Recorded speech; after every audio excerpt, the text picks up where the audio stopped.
రెండవ అధ్యాయము. పక్షవాత రోగికి స్వస్థత. కొన్ని దినములు గడిచిన పిమ్మట యేసు మరలా కఫర్నాము చేరెను. ఆయన ఇంటి యొద్ద ఉన్నాడని విని జనులు అచ్చటకు గుంపులు గుంపులుగా వచ్చిరి. ఆ ఇంటి ముంగిట కూడా జనులు కిక్కిరిసి ఉండిరి. యేసు వారికి వాక్యము బోధించుచుండగా కొందరు ఒక పక్షవాత రోగిని నలుగురు సహాయముతో తీసుకొని వచ్చిరి. కాని జనులు క్రిక్కిరిసి ఉన్నందున వారు ఆయన చెంతకు రాలేకపోయిరి. అందుచే వారు ఆయన ఉన్న చోటుకు పైగా ఇంటికప్పును తీసి పడకతో పాటు ఆ పక్షవాత రోగిని దించిరి. వారి విశ్వాసమును చూచిన యేసు పక్షవాత రోగితో, కుమారా, నీ పాపములు క్షమింపబడినవి అనెను. అందుకు అచ్చట ఉన్న కొందరు ధర్మశాస్త్ర బోధకులు, ఇతడెందుకు ఇట్లు చెప్పుచున్నాడు? ఇతడు దేవదూషణము చేయుచున్నాడు. దేవుడు తప్ప మరెవరు పాపములను క్షమింపగలరు అని లోలోన తర్కించుకొనసాగిరి. యేసు ఆత్మయందు వారి ఆలోచనలను గ్రహించి వారితో, మీ హృదయములలో ఇట్లేల తలంచుచున్నారు?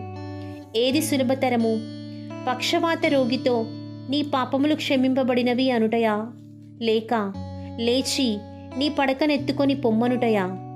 మనుష్య కుమారునకు ఈ లోకములో పాపములను క్షమించు అధికారము కలదని మీకు నిరూపింతునని పక్షవాత రోగితో, నీవు లేచి నీ పడకను ఎత్తుకొని నీ ఇంటికి పొమ్మని నీతో చెప్పుచున్నాను అని పలికెను.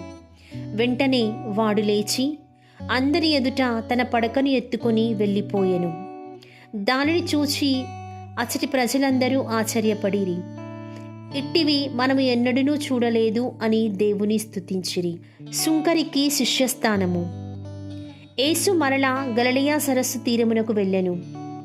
జనసమూహము అంతయు అచ్చటికి చేరెను. యేసు వారికి బోధింప ఆరంభించెను. పిదప ఆయన వెళ్ళుచు సుంకపు మెట్టుకడ కూర్చుండియున్న అల్ఫయి కుమారుడగు లేవి అను వారిని చూచి, నన్ను అనుసరింపుము అని వారిని పిలిచెను. అతడు అట్లే లేచి ఆయనను అనుసరించెను. యేసు అతని ఇంట భోజనమునకు కూర్చొని ఉండగా అనేక మంది సుంకరులు, పాపులు ఆయనతో ఆయన శిష్యులతోనూ ఆ పంక్తి యందు కూర్చొని ఉండిరి. ఏలయనా ఆయనను వెంబడించుచున్న వారిలో ఎక్కువ మంది ఇట్టివారున్నారు. దానిని చూచిన ధర్మశాస్త్ర బోధకులు, పరిసయ్యులు కొందరు, మీ గురువు సుంకరులతో పాపులతో కలిసి భుజించుచున్నాడేమి అని శిష్యులను ప్రశ్నించిరి. అది విని యేసు వారితో, వ్యాధిగ్రస్తులకే కాని ఆరోగ్యవంతులకు వైద్యుడు అక్కరలేదు.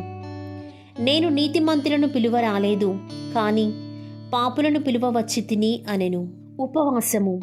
యోహాను శిష్యులను పరిసయ్యులను ఉపవాసము చేయుచుండెడివారు. కొందరు ఆయన యొద్దకు వచ్చి, యోహాను శిష్యులను పరిసయ్యులను ఉపవాసము చేయుచుండా నీ శిష్యులు ఏల ఉపవాసముండరు అని ప్రశ్నించిరి. అందుకు యేసు, పెండ్లి కుమారుడు ఉన్నంత వరకు విందుకు వచ్చిన వారు ఉపవాసము ఉందురా? పెండ్లి కుమారుడు తమతో ఉన్నంత వరకు వారు ఉపవాసము ఉండరు. పెండ్లి కుమారుడు ఎడబాయు కాలము వచ్చును, అప్పుడు వారు ఉపవాసము ఉందురు. పాతగుడ్డకు మాసిక వేయుటకు క్రొత్త గుడ్డను ఎవరు ఉపయోగింతురు? ఇట్లు ఉపయోగించిన ఎడల క్రొత్త గుడ్డ కృంగుట వలన ఆ పాతగుడ్డ మరింత చినిగిపోవును. క్రొత్త ద్రాక్ష సారాయమును పాత తిత్తులలో ఎవరు పోయుదురు? అట్లు పోసిన ఎడల ద్రాక్షారసము తిత్తులను పిగులును, ద్రాక్షారసము తిత్తులు చెడును. అందువలన క్రొత్త ద్రాక్షారసమును క్రొత్త తిత్తులలోనే పోయవలెను అని సమాధానమిచ్చెను. సబ్బాతు సమస్య. ఒక విశ్రాంతి దినమున యేసు పంట పొలములో సాగిపోవుచుండా ఆయన వెంట నడుచుచున్న శిష్యులు వెన్నులను త్రుంప ఆరంభించిరి. దానిని చూచిన పరిసయ్యులు, విశ్రాంతి దినమున చేయదగిన పనిని వీరేలా చేయుచున్నారు అని యేసును ప్రశ్నించిరి.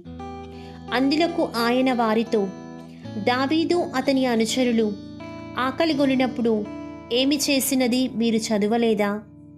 అబ్యతారు ప్రధాన అర్చకుడుగా ఉన్న కాలమందు దావీదు దేవాలయములో ప్రవేశించి అర్చకులు తప్ప ఇతరులెవ్వరూ తినకూడని అచటనున్న నైవేద్యపు రొట్టెలను తాను తిని తన అనుచరులకు పెట్టెను కదా.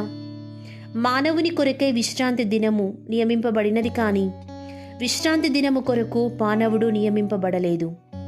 కనుక మనుష్య కుమారుడు విశ్రాంతి దినమునకు కూడా ప్రభువే అని పలికెను.